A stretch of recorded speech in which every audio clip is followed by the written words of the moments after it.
અંકલેશ્વરમાં ધોરણ 11 માં ભણતી હિન્દુ વિદ્યાર્થીનીને ભગાડી જનાર વિધર્મી યુવક સામે અપહરણ અને પોક્સો એક્ટ હેઠળ ગુનો દાખલ કરાયો છે। અંકલેશ્વર જીઆઈડીસી પોલીસ મથકમાં સગીરાના પિતા એક ફરિયાદ નોંધાવી છે,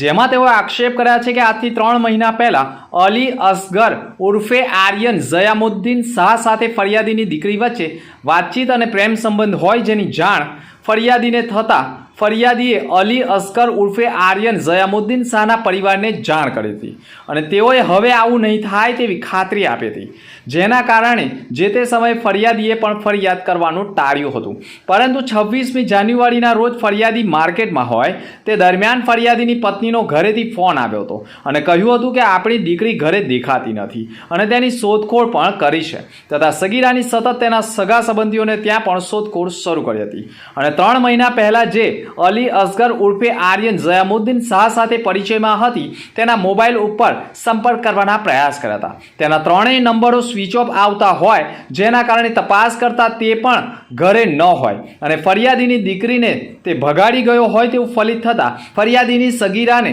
લગ્નની લાલચે ભગાડી ગયો હોય તે સમયે સગીરાએ શરીરે આસમાની કલરનો ટોપ તથા કાળા કલરની લેંઘી, ઓરેન્જ કલરની ઓઢણી ઓઢેલ હોય અને તેની ઊંચાઈ આશરે 5 ફૂટ જેટલી છે અને તે હિન્દી તથા અંગ્રેજી ભાષા સારી રીતે જાણે છે। તેમજ આરોપી અલી અસગર ઉર્ફે આર્યન ઝયામુદ્દીન શાહ લગ્નની લાલચે ભગાડી ગયો હોય, જેના કારણે પોલીસે પણ આરોપીઓ સામે અપહરણ અને પોક્સો એક્ટ હેઠળ ગુનો દાખલ કરી બંનેની શોધખોળ આરંભી છે। આ સમગ્ર મામલો 26મી જાન્યુઆરીના દિવસનો છે। અલી અસગર ઉર્ફે આર્યન ઝયામુદ્દીન શાહ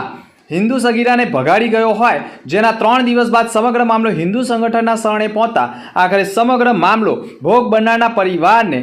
હિન્દુ સંગઠનના લોકોએ હિંમત આપતા જીઆઈડીસી પોલીસ મથકમાં ગુનો દાખલ કરવામાં આવ્યો છે। પોલીસ વહેલી તકે બંનેને શોધી લાવે તેવી માંગ ઉઠી ગઈ છે।